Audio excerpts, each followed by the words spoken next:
Söyle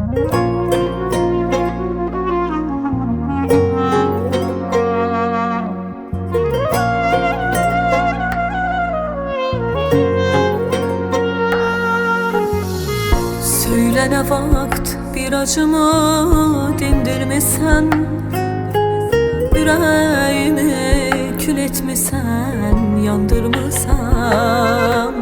Söyle ne vakt bir acımı dindirmişsen, yüreğimi kül etmişsen, yandırmışsan.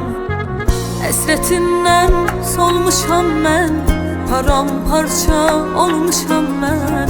Sana olan güvenimi sındırmışsan. Hasretinden solmuşam ben, paramparça olmuşam ben. Sana olan güvenimi sındırmışsan.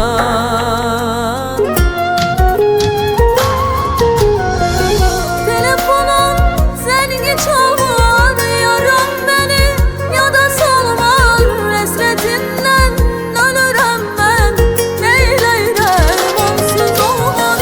Telefonun zengin çalar, yarım beni ya da salmar.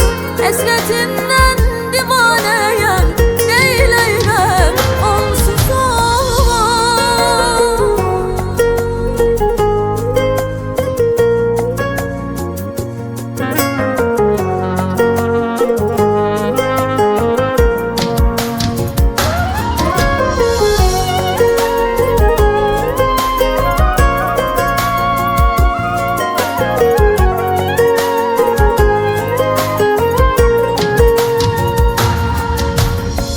Hasretinden solmuşam ben, paramparça olmuşam ben.